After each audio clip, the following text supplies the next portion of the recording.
Hey everybody, how you doing? I'm just going to put up the share screen. I've just got some diagrams and what have you to show you.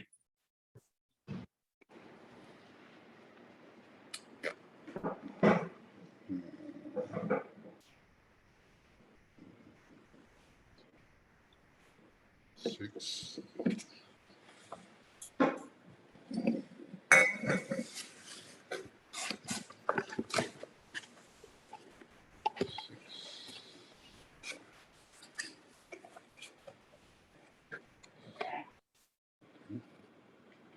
Okay, we're on 7 o'clock.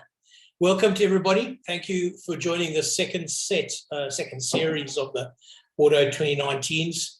The first series, the slightly cheaper wines, I think were $80 and less, proved very successful. And I'm glad to have the opportunity to look at these more expensive, more premium wines. You'll notice on the screen there, particularly with the left bank, a couple are already sold out, although we're getting more of that Barton. Lou tells me around about October, which is good news. So let's look at the first five, the right banks first. I'm probably doing it in the wrong order because most people start with left bank, but anyway.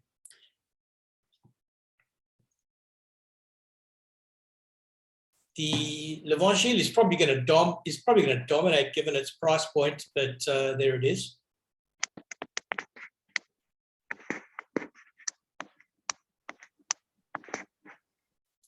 Okay. Let me just get into the second.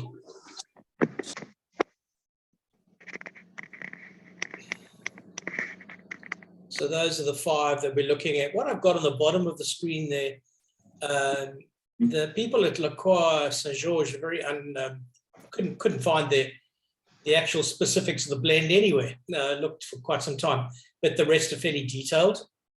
You'll see that number 5 is gonna stand out in terms of it's somewhat different in terms of being much less about Cabernet than the other. Much less.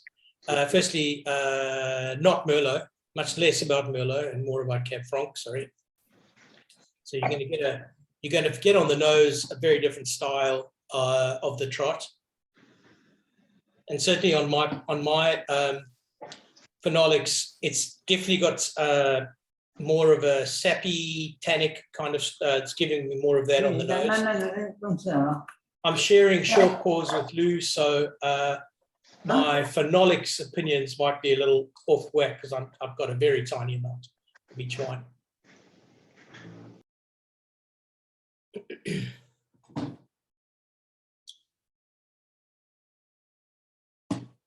One that I've drunk quite a lot of is the Bon Pasteur, mainly because historically, although the price is up now, but historically it's the one that used to represent really, really good value in this class or the structure, pricing structure.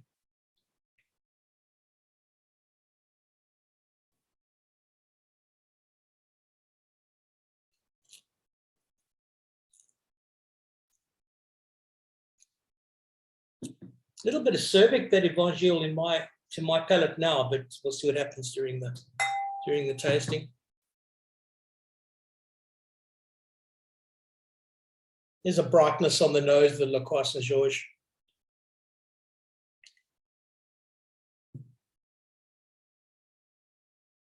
If I compare the phenolics of the La Croix Saint-Georges to the Le Bon Pasteur, Pasteur is definitely like more giving, more forthcoming in terms of fruit and flavor. And there's a kind of easy softness about the phenolics of Le Bon Pasteur that it's a bit of a house style. I've seen that in previous vintages. When I first started buying or drinking Bordeaux, I decided to pick 2000 and 2005 as good examples. So I was lucky enough to have those and back into the 90s of the Pasteur.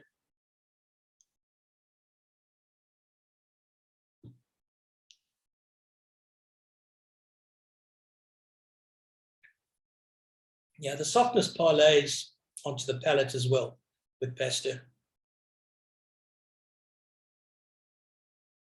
Just a little bit of austerity in the Le Croix Georges, number 2.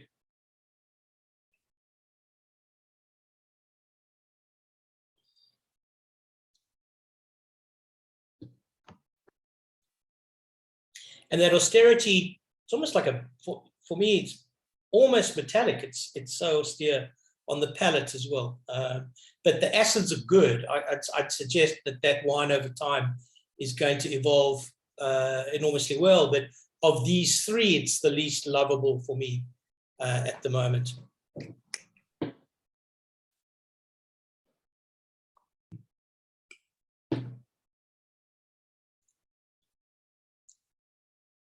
Yeah, Kevin, they're in good condition. I think we'll, in the fullness of time, we'll look back at 2019 with great fondness.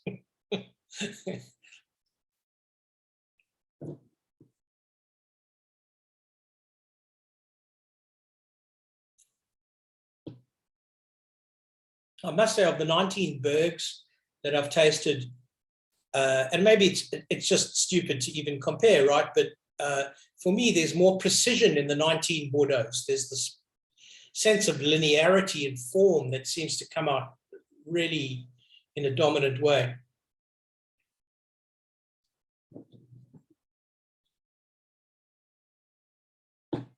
So the Le Dominique, its claim to fame, aside from being great wine, is their neighbors are Cheval Blanc, bit of reflected glory. I noticed that Jeb Dunnick wrote about this wine as more like a great Pomerol than a great Saint-Émilion.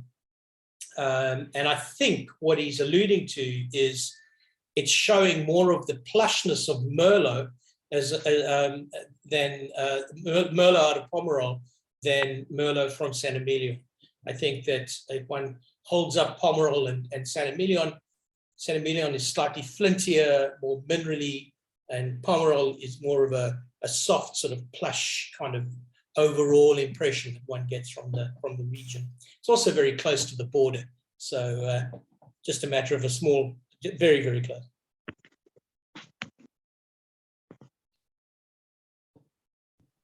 Yeah, I love the silkiness on the Dominique. There's something that's quite finished on the Dominique. I'm going to put Le Vachille to the side because it's a different price and category compared to the others. But so if I'm looking at 2, 3, and 4 together, there's probably more precision in Dominique for me than in the Pasteur.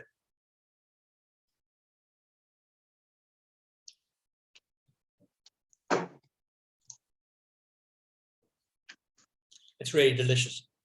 Price-wise, how does it compare? It's about 100. Okay.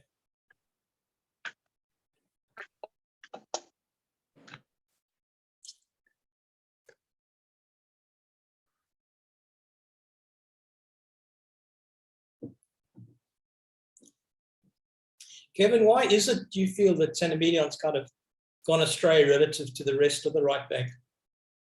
Or is it just a cycle? It feels the Saint-Émilion lost its identity, because I agree with you. It used to have a particular identity. I remember, yeah, even in my early youth when I was drinking at 16, Saint-Émilion was one of my absolute favorite regions. And I think in early 2000s, it kind of decided to start homogenizing and making wine which they thought people wanted to drink, versus using the terroir and using like basically, you know, sticking to their guns and sticking to their roots. And you just got a lot of very dull wine out of Saint-Émilion. I think some of them are coming back and making more Saint-Émilion styled wines than the wines that keep certain people happy. But well, that's a fair comment. In fact, I would say that if one could spread the net even further in that regard, I think that this move towards terroir, defining what's going on as opposed to anything else, is all important.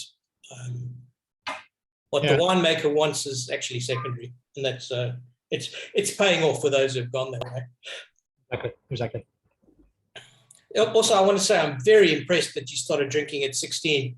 I came from a far more puritanical background. I think I got my hands on a Bacardi Breezer with an illegal ID at about 18. I decided to say 16. I was drinking from 12 when I used to walk into the pub, take my jumper off and take my tie off and order a pint of bitter, please. And then I used to go on holidays with business trips with my father to France, and actually I was drinking champagne in really nice restaurants at the age of 14. Yeah, clearly I had a rough start. I think my first glass of wine was a warm Chardonnay that I had at a barbecue, and I must have been about 19. And I thought, holy hell, if this is what the fuss is about wine, I'm completely done and dusted. But happily, I managed to come to the dark side after that.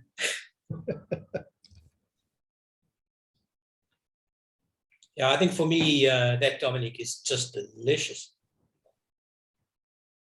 I suspect that, that's a barrel sample rating that he's got in there, right? So 94 to 96, I suspect that revisiting that, it's going to be closer to 96 than 94, for me anyway.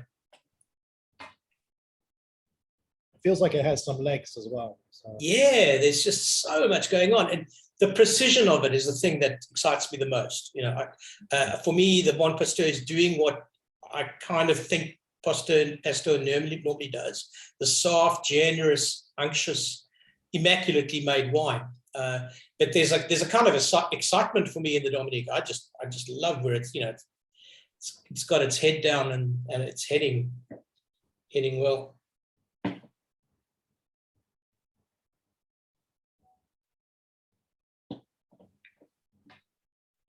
So then the Trotte-Vielle. So for me, the Trotte-Vielle on the nose was the most tannically structured.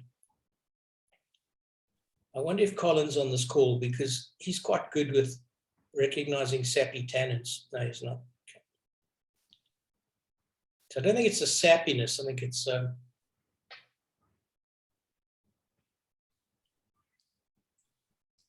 there's a nice freshness to it. Minerally. Yeah. That tannic structure is there, but my goodness, these are such young wines, right? So it really shouldn't even be part of the maths. I'm also getting a bit of mintiness, almost eucalypt on the nose, less so on the palate. It's more of phenolic anyway, right? Definitely the fullest bodied of 2 through 5 for me.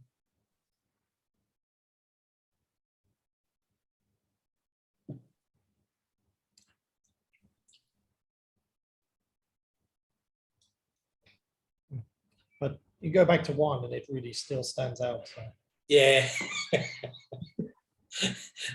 There's nothing quite like that kind of quality. Yeah, it's amazing. It's got this cashmere soft, there's a silky, powdery kind of phenolic. It's just amazing. You know you're in good hands. I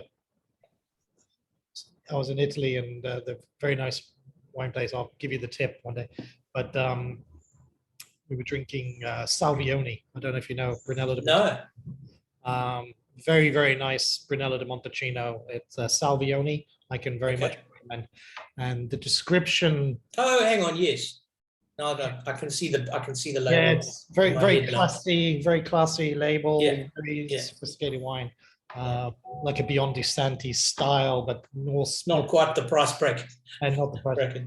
But it was described as basically a wine wearing a smoking jacket.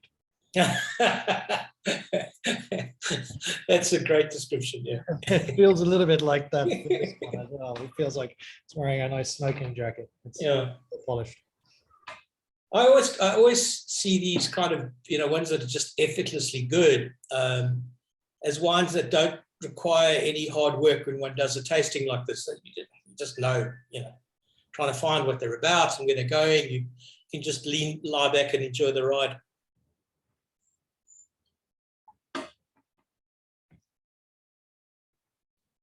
Really, really tight in the mid to back palate. So I got my head kicked in by someone on Instagram today. I put a picture up of the video of the wines we're looking at tonight. What on earth are you drinking these wines for? So I had to plead the case that A, I'll never get to drink them again in the setup, and B, the argument is that you get to try to get a picture of where the wines are heading and their personalities, which hopefully will parlay over time. And what we did today was venturi them, that aerator thing. I don't know if you guys ever use those. I always feel like it's a little bit not the right infradig to use them, so I kind of grind my teeth when I'm using them, but they do really help to lift the wine and soften it a little. And the whole pouring process took 2 hours. So these wines have seen a fair bit of air. Rob, one of the other reasons we did this, of course, is because, remember when these things were being marketed, COVID kicked off in 2020, right? In March, April 2020. And so it became obvious that the Union de Grand Cru, which is the circus that normally goes around the world showing this stuff off, was not going to be able to do it. In fact, they didn't. So we're one of the few people in the whole planet that's actually tried all these wines, because that's fantastic. The press didn't get to see them. All right, they were all mailed to the press. Like Wine Advocate didn't go to Bordeaux that year, nor did they go in 2020. That's right. Yeah. It all got mailed to them. So yeah, that was one of the other reasons that I actually decided that we would take a position on the stock, because it was going to be a unique experience for our clients to actually try it, and for us, frankly. Yeah, for sure. We're one of the few people on the planet that have got to try the whole range. Well, I remember would even go further, Lou. I think it's great that you're doing it, because with the 21s being questionable in quality and questionable in quantity, I mean, I'm going back in. I'm buying everything on 2016 I can get my hands on. Yeah. Having tasted these 2019s, I think I'll actually start loading up also a little bit on 2019. No, they're good. No, well, thanks for that, Kevin. But the reality is that the 16s, I think, are still an outstanding. Oh, it's amazing, but I'm looking for value, right? So, so what's happened with for those who don't follow this sort of stuff, the 21s have being marketed have been getting flogged over the last 3 weeks, basically. Now, the game of En Primeur is always that the negotiants and the estates will always try and obviously get the highest price possible. And in doing so, they take a litmus test of the marketplace, financial market conditions, et cetera, et cetera. It becomes more a stockbroking game than a wine broking game. Now, obviously, we all know what's happened to equity markets over the last couple of weeks, and that's happened right in the middle of their campaign, and these guys are stuffed. They're trying to sell 2021 higher than 2020. The quality's not as good. The volume's down, to be fair. The volume's down about 20, 30% because of frost, etc. But the quality of 2021 is nowhere near 19 and nowhere near 20, no matter who tells you it is. And now they're trying to sell it at 20% higher or than 19 or flat to 2020 in a market that's rejecting everything and now panicking. And I think you're going to find 2021 is going to fail as a selling exercise, which hopefully will end up giving us some bargains down the track. But given how much money these guys are swimming in at the moment, it's probably just going to be a mispriced vintage, unfortunately, 2021. So yes, the 19s to me look like an outstanding proposition. Having tried them, they clearly are living up to the hype. These are good. Well, to add to your comment about the 21 En Primeur offers, it's rare. I mean, my inbox is just overflowing with, because I try to see everything, see as much as I can. But even the salesmen are sounding a little hollow at the moment. Oh, yeah. There's a certain element of excitement that you could argue is a little missing from these pictures. Unfortunately, a couple of these guys have got my my WhatsApp number now. Oh, shit. And God, at 3 o'clock in the morning, ping, ping, ping, ping. You look at it, you think, oh, there's some sort of family emergency. No, it's some Gauloise smoking French fella trying to flog me. He's 2021 unrated, 3 times higher in True bourgeois. Oh, please, piss off. Anyway, so yeah. I had a nice one from one of my brokers, and they basically said, "Oh, if you guys don't buy this, then our purchasing won't look good in front of the houses." Oh my God, the old blackmail pitch. So yeah, I was like, "But what am I doing with a load of shit wine?" No, it's gotten very emotional. Some of them get very emotional about it. Yeah. And yeah, it can't be fun trying to sell something that's got hair on it, right? It's the wrong price. It's not. I've bought roughly 1/10 for us of what I've bought of the 19. So basically 10% in terms of volume. We're down 90% in terms of what I'm buying. Yeah. No, I've literally, I'm 10% of what I did even last year. So yeah. So when you talk about loading up on 16, are the negotiants still long 16? Or you go into the secondary market? I got the secondary market. Okay. And, the 16s I started buying already at the start of the year. So I've just been accumulating steadily, and the price is just going up because people are just realizing. Yeah. So it's an interesting market dynamic at the moment. Yeah. Yeah. So Rob, I've been mopping up 16s when I can find them. So we've had the Lagrange, we've had we've had a few. Yeah, the last 6 months. So I've got another parcel of Prieure-Lichine that's just arrived at 16s, but that's basically the end of it. So there's some Lagrange. I mean, those sort of the luminaries are not available. You have to go and do what Kevin's done and go into the secondary market, and they're just drying up. But primary issue like ex-Negociant, ex-Chateau stock, there's probably about 20 labels left, but it's getting thinner and thinner on the ground. There was a classic pitch. I should have saved it to I've got a file of fantastic pitches, but there was a pitch from an English broker the other day trying to sell some 17 Bordeaux, saying, it's really not that bad. I'm sure he's probably been red carded by his employer. Definitely. For saying that. Well, they're now cleaning out the 07s that they got left over and the 13s and the 11s. But I'm amazed by how much 07 is still washing through. I think the extent of that ledge of wine that couldn't get sold was bigger than I even thought. I'm amazed by that. Yeah, well, it was fully priced, and and the critics were panning it from day one, so it's hard work. Yeah. It's hard work. Love that Pasteur. If I owned all of these, I think the Pasteur would be the one I'd be drinking before the others in terms of its evolution. And that's kind of true to form. That's kind of what it normally does.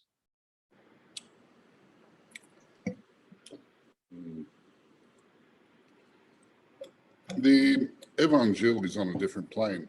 Yeah. In retrospect, I probably shouldn't have put it in here, right? It's just, it's more than a benchmark. It's a beachhead. It's a bit unfair. It's like Sophia Loren turning up to your wife's party, right? She's just not welcome. She's not welcome at all. Oh, it's a bit like Kate Windsor and her sister, who I still think is the hottest bridesmaid in the history of weddings. She clearly outclassed her elder sister at her sister's wedding. Her backside certainly did. Yeah, Pippa. That's it, Pippa.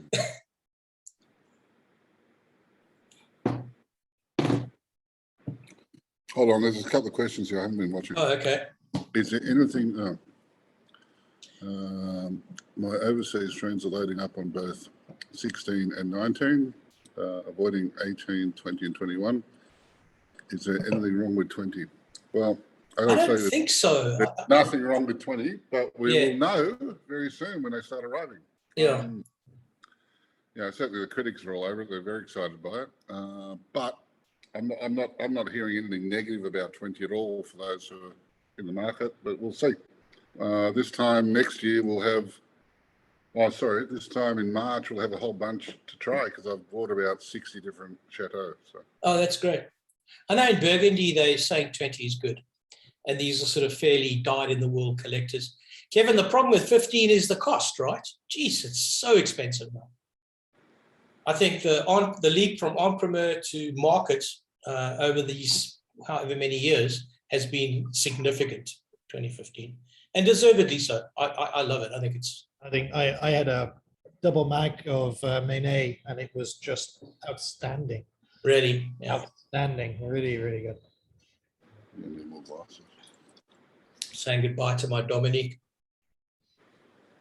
Guys, if I'm going too slowly or too quickly, let me know, but I kind of figure we should be considering moving to left bank pretty soon.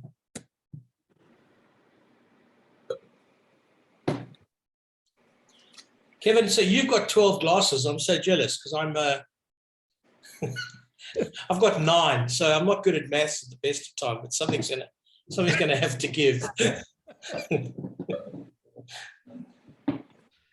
Yeah, I'm kind of winning at the moment, so yeah. Yeah. Well, I've got AJ sitting next to me here. Our helper's going to be really impressed with 24 glasses. Yeah, she's going to murder me.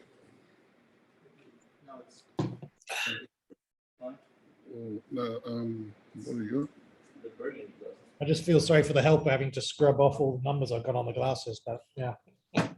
Oh, do you put numbers on? Oh yeah, yeah. Oh, that's very impressive. Well, I got a friend who uses those little stickers, and when they have dinners, they're serious. Like you lose 10 or 12 wines, and it's just a sea of glasses with thousands of neon stickers. Now we use the glass writing pen, and just oh yes, in fact, I must get that. Because usually you end up forgetting the stickers and other things, and you've got 8 stickers, and someone's like, "I'm the mauve one." And you're like, "What the hell is that, man?" So. Yeah, those little pencils are good. So, Colin, you're saying for the 20s, the right bank's going to do better than left. Okay. Oh, I hadn't thought about differentiating left to right. So, in other words, Merlot and Cab Franc are going to outperform Cabernet as a varietal in 20. Probably is the right read. That seems to be the general consensus amongst the gurus, that it's a right bank stellar year. 21 looks like it's favouring the left bank. 19 was right down the middle. Everyone thought it was just sensational, left, right, and centre. Okay. Looks like it's going to be a Margaux year. Officially got enough glasses. Yeah, there were a few called out ones for 21, but prices were a bit strange, right? Chevalier was still good though. Chevalier was still reasonable price. Yeah, true. It'll be interesting to see when we actually get to try it, right? Yeah. I just don't know what mood these journalists were in, because it's the first time they got out of their offices for 3 years, right? So I'm hoping they weren't all starry-eyed and a little bit romantic when they turned up at the chateau. Maybe a little bit too generous in their assessments. That's always the risk. Jolly too much. It's interesting you say that about Montrose, Elmo, because that's going to be an exception rather than a rule, I would say. But it makes me want to actually put them side by side when the 20s come out and look at them.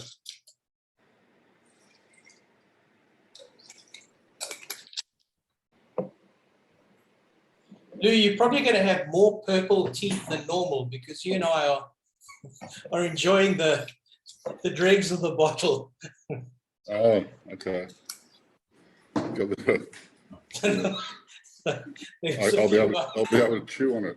Yeah, there's a bit of sediment action going on. That's lovely. Okay. I should steal AJ's stuff. For sure. Okay. Let's take a look. So this is more broad-based now on the left bank. St-Julien. I think that Beychevelle was probably the first one to sell out. So what, number 6 is what? Beychevelle.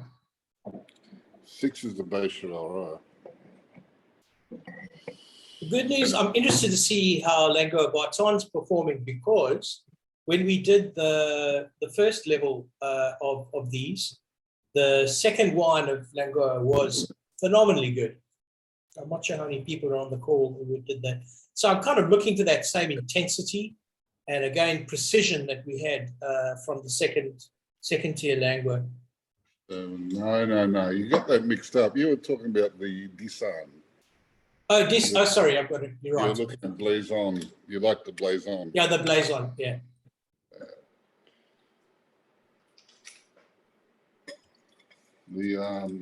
So what's this one we're looking at? Langoa-Barton. Yeah. What was its price, Lou? There it is, 19. Cheap. Someone amongst the scribes has said it is the one, the bargain of the vintage. Let's have a look. They've just all got cleaned out. Yeah, Jeb Dunnick made a huge noise about that. Yeah. Yeah. One of them did, and it went from, there was 2,000 cases one day to, oh, sorry, we haven't got any. Gone. He talks about a lean tension in the wine. All right. Got to say, the Brainaire, generally speaking, Brainaire is the wine that for me shows more feminine attributes than many of its counterparts. But it's interesting in this year, I'm not seeing that sort of purple flower kind of action that it normally manifests, even at an early stage. It's just got a hell of a lot going on. It's definitely like truffles, wet earth, granite. It's very different from the Brainaires that I've had over the years. Like it a lot.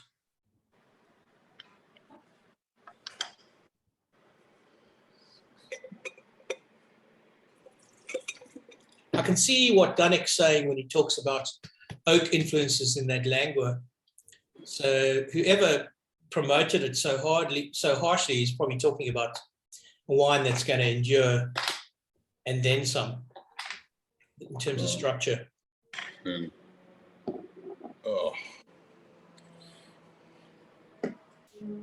It's definitely $10 to $20 too cheap at 90. No wonder a client said it. The market's moved already. Yeah. But, again, we brought in X, really to have a look at. Yeah. I mean, some of these Giscours. 19s are still available, but not many. This Giscours is very much plays to the suckling palate in terms of its multiple layering, opulence, chocolate, beautifully formed.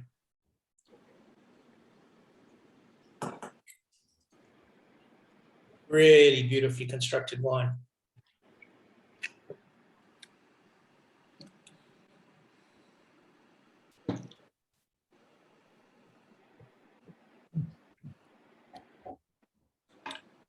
It's interesting because Prieure-Lichine versus Giscours couldn't be more different.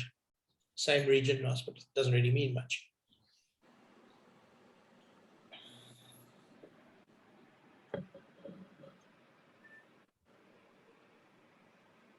Lichine for me, more tannin, more stalkiness.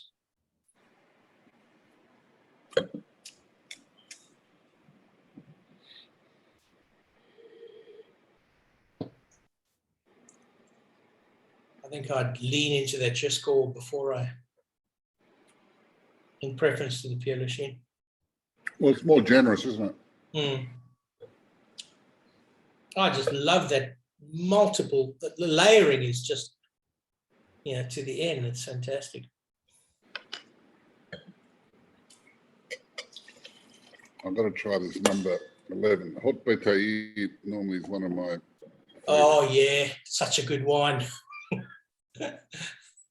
So we did the Haut Batailley when we did the Bordeaux 10s, and it was the wine of the night by a mile. Oh, yeah. It kicked ass, right?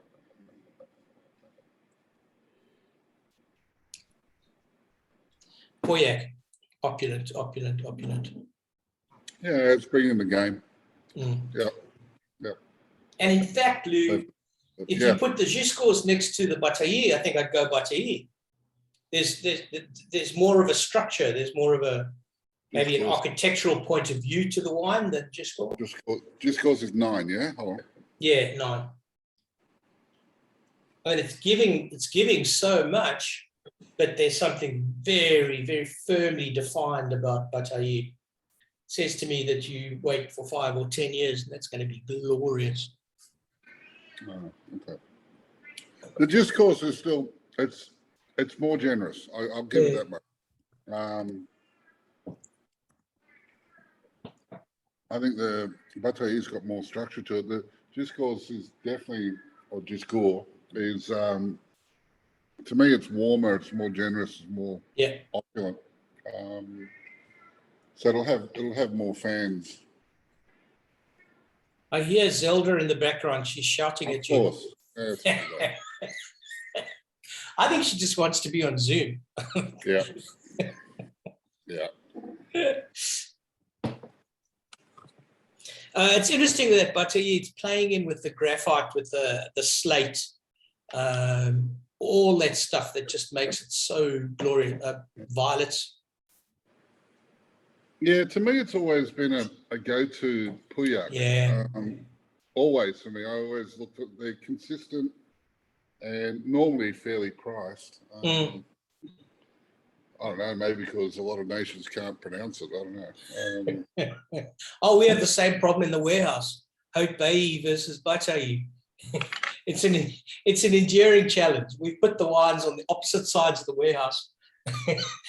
And it's an ongoing challenge. That's the problem.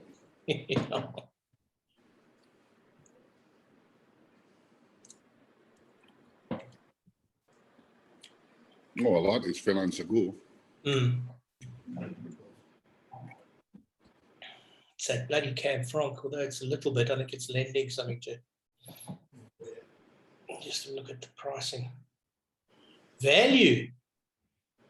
That might be the value proposition. How much is it? 85. So what was the popular? Number 8 was the real popular one that went off. Hold on. So it just sold on its own. Langoa-Barton. Yeah, Kevin, that's. I think that's value proposition of the night. Even more so than the Brainaire, which is pretty much in the same paddock, price-wise.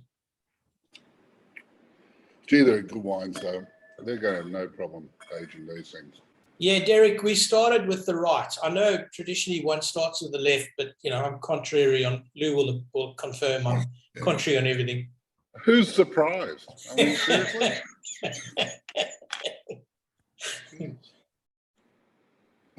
I have to put up with this every day, you guys. Oh, they're good wines. They are good wines. Yeah.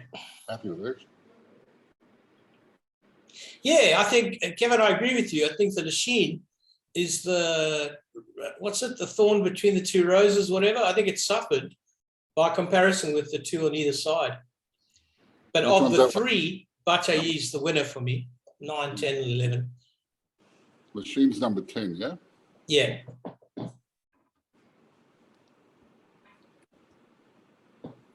It just doesn't, it might be the Verdot. It's, but then again, there's Verdot in the Brainaire, and it doesn't, and in the Beychevelle, and it doesn't mess with the construct more than anything else. Of the St-Julians, let me think about that. Really, more than the Langoa. Kevin, that's interesting. Because what I found is that if one buys into the vintage market for Brainaire, you're paying big money. It's well over $200 for a moderately good year performance of the last 10 or 15 years. And I've always found it a little bit, I don't know, just a little bit lacking. But I really like its point of view in 19. It's just more assertive for me.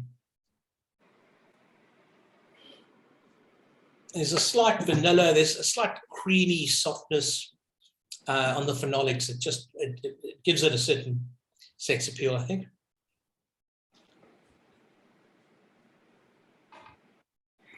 Bechevelle's nice though. but price-wise, it's a big ask.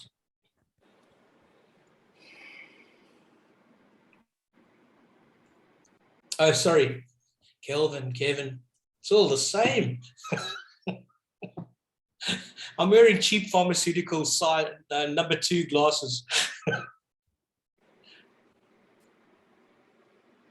Yeah, that's a good call. It's out of the starting blocks, though, Kevin. It's I'm overly impressed with Brainaire with this one. There's a hell of a lot going on in it.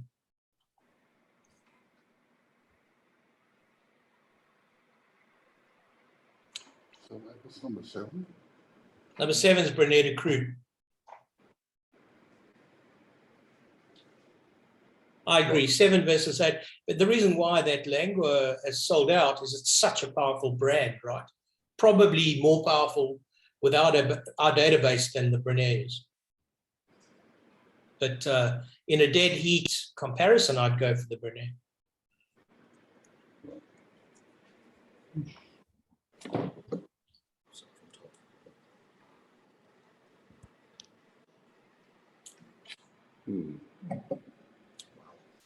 Maybe the reason why that Giscours is so impressive is it's finished. It's actually really close to give that 2 years and you can start drinking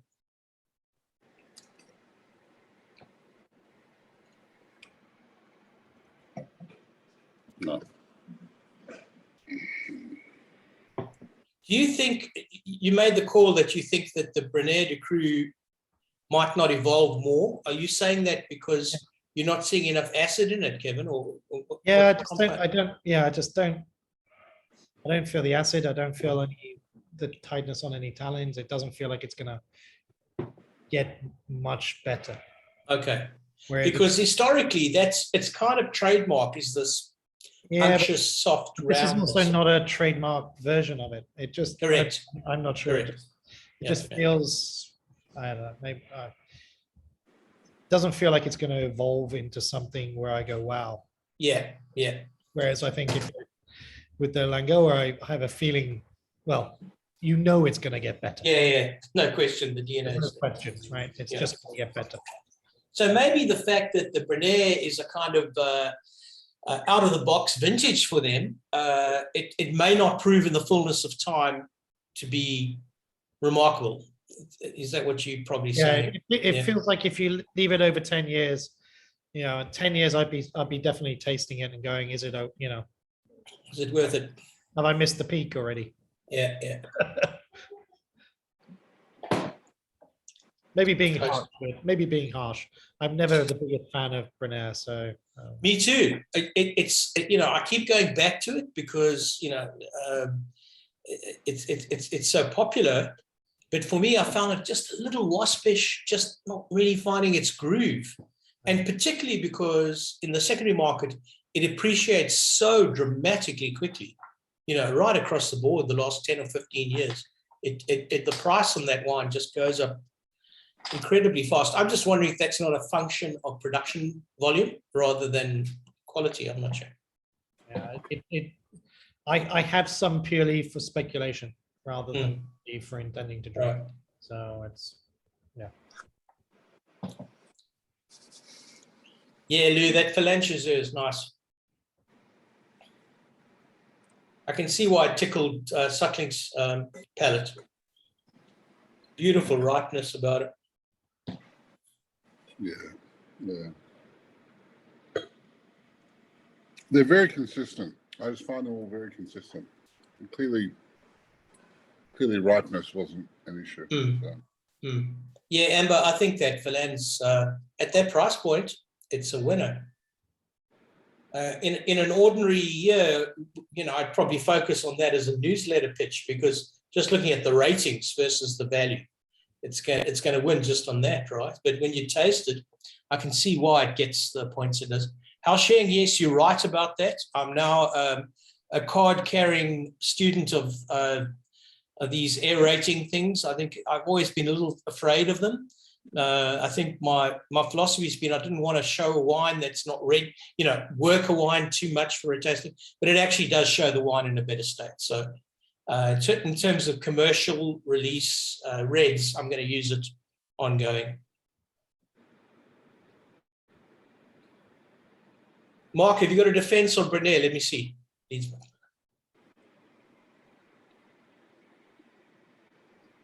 They came out more earthy. That's not a descriptor I would use with Brainaire more, traditionally. That's interesting. If you leave it 40 years, it gets earthy. An earthiness. I'll probably get a bit earthy in 40 years' time. Sorry, Mark. Yeah, Phalanges is a big one. Should we think about a vote? I think possibly what we should do is right bank wine of the night, left bank wine of the night. It's probably the right thing. Ooh. So let's have a look at this. Yeah, you got to take Evangile out then, because that's just too obvious. Yeah. 2 through to 5. We're taking Sophia Loren out of the mix. Yeah. So let me just get the chat. So votes for number 2, the La Croix Saint-Georges. Actually, I need a pen. God. No votes for number 2. Number 3, Le Bon Pasteur. One from AJ's. One from AJ's. Number 4, Le Dominique. Come on, guys, make a vote. Oh, Amber, thank you. Hao Sheng's going with the Trot, number 5. Sid's with number 4. You can't vote 3 and 5, you nonce. No, he's not. Hao Sheng's voting number 5.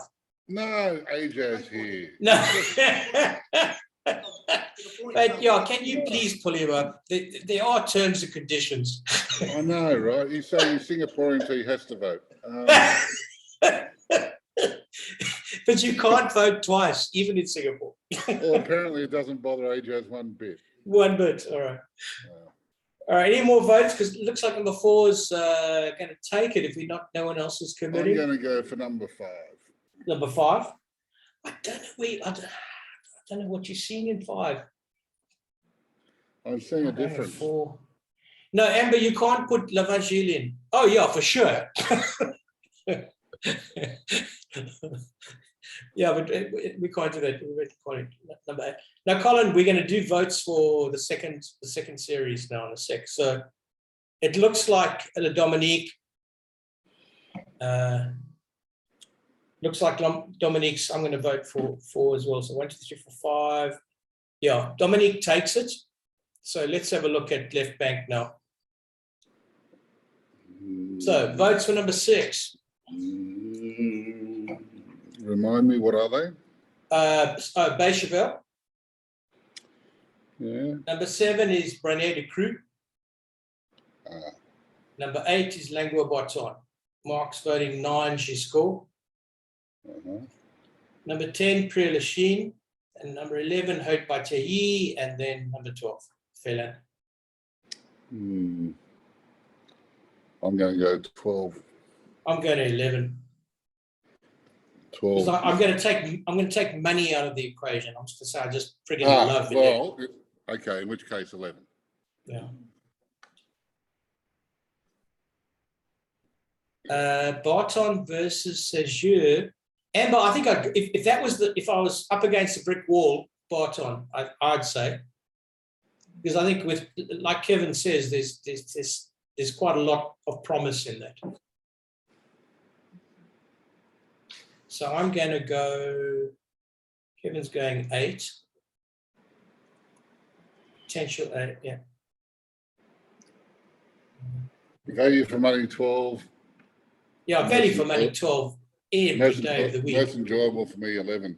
But I've got to say, Giscours, bloody good. Yeah, so good. Just finished, right? It's poised and statuesque. It's great. Sid, you and AJ need to talk about voting. You know, you guys need to go to the same voting booth. What did you go for? 3, Yeah, 5, Kevin. 11, 12. I think AJ's is doing the donkey vote. what's that? He's changing his mind. 1 through to 12.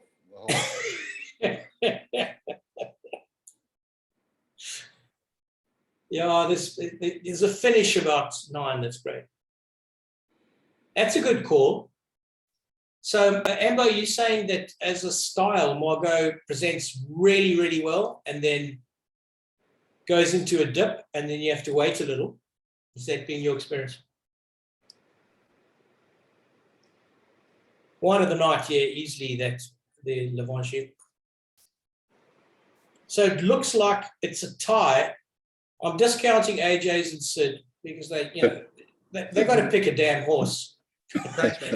Okay, Yeah, I'm not going into this half thing. so it looks like it's a joint tie there. It's also difficult, right? Because we're looking at these things so early in their style. Yeah, but I guess that's part of the Charm of it. the allure of it all, right? Yeah. We're one of the few groups of people on the planet who've got this lineup in front of them. Mm. It's very hard to get this lineup together anywhere on the planet at the moment. So, And it's going to be even harder in 6 months' time. impossible. I couldn't do it now. Yeah. It's impossible. Kelvin, are you a late voter? How it works is as long as your vote's in before 8 o'clock. So it's 7:51. You've got 9 minutes. We do take postal votes. Yeah, Mark made the point though. I mean, yeah, we all like Evangeline and we're all sort of, giving it the high five, but Yeah, is it 3 times better than the other ones? No, of course not. no. Of course not. Yeah. Do we have lots of that Phalanges, Lou? Or is just a bits left? I know that some of these wines tonight we got less than 6. It's just I don't know. okay. Because I haven't flagged it. Having tried it now, I'm going to try and get some more. Mm, That's for sure. mm, That's for sure. yeah, I know I've definitely got some more Langoa-Barton. that's great because it's a brand. It sells anyway. I've got another 60 bottles, I believe, last week, which we'll get in October or thereabouts. Right. What are shipping times looking like at the moment? Q4. Well, no one's shipping anything too much out of Europe at the moment because of the heat. Right. It's just too risky. It's still tough. It's totally unpredictable. How Shane, you're asking about price increases. It's the story of the world economy.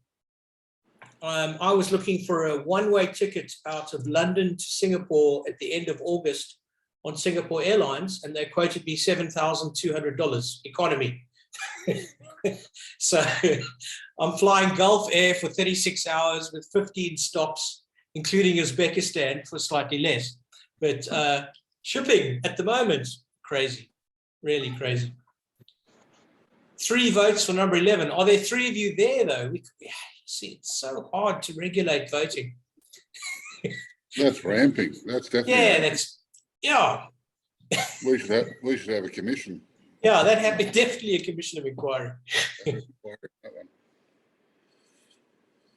Yeah, I think, Mark, your point is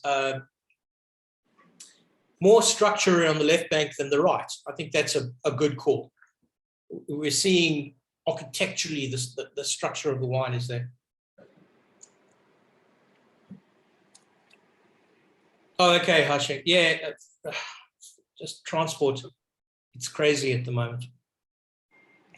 Thanks, Mark. I'll get you in his Pakistani Riesling. I'll bring it back for you.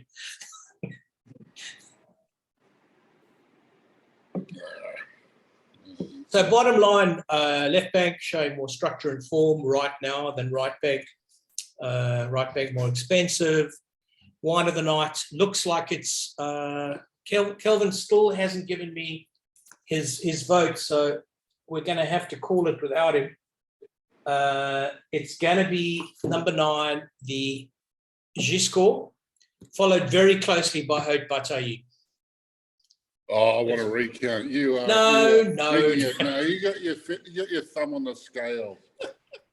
Bollocks. It's number 11, definitely. But there was some toing and froing because we didn't clearly state wines for drinking now, wines looking the best now versus wines with the most potential. And I think definitely the wines with the most potential is Batailley. I think it's. I got to say that I'm glad to see the wines are living up to the hype. Yes. Yes, They agreed. actually are. So Yeah. across the board, as a group of work, as a volume of work, you can see the consistency, the quality. There's no flabbiness. There's good acid structure to them, good backbone, good fruit, balanced. These are going to turn into phenomenal wines. I'm actually thinking that of all the, I remember a massive tasting when the 15s came out. I'm seeing not quite as much sparkle and joie de vivre as the 15 Bordeaux's, but pretty close. And maybe it's a wine that I think in future people will draw parallels to, I think. Oh, for sure. I'm very happy to own any of these. Yeah. Really am. Yeah. These are going to be okay. All right, guys, thank you so much for tonight. Next week, we're doing the latest shipment of top-end Tuscans. So we've got a few seats left for that. Yep. Next Thursday, we're doing all kinds of interesting reds. Are you around or are you going to be away? I'll make sure I'm back. Excellent. I'm going to be away, but okay, what are you doing? Which ones? I can actually tell you. Because I've bought some really good stuff there. I want to try it. I tried them in Verona in Italy in April. Really excited by some of the stuff we've got coming. So the Brancaille El Bleu 18, which I haven't tasted yet. Carossa 18, which I think I've had 16. I think I've had 18. Colazzi Toscana, which I definitely haven't had, 18. The Matze, but the cheaper one, the Castello di Fonte, whatever. The IGT blend, the 97-pointer. Galatrona 19, the 100-pointer. And the Oreno, again, the second tier, 99 points of the Tenuta Seti Ponti. Yeah, I tried all of those in Verona. Really exciting. Really exciting. Mate, I've got to tell you, we did the 18. I opened it as a backup wine at Osso the other night, and it blew me out of the water. What'd you have? The energy of the Galatrona Petrolo was just unbelievable. Really amazing. Those guys are just nailing it. Yeah, left, right, and centre. Really. Kelvin, I'll send you a summary. I'm just going to upload the recording, and then I'll send you a link to the wines again. All right, thanks everybody. Happy Thursday, and we'll hopefully see you next week. Ciao tutti. Bye. Bye.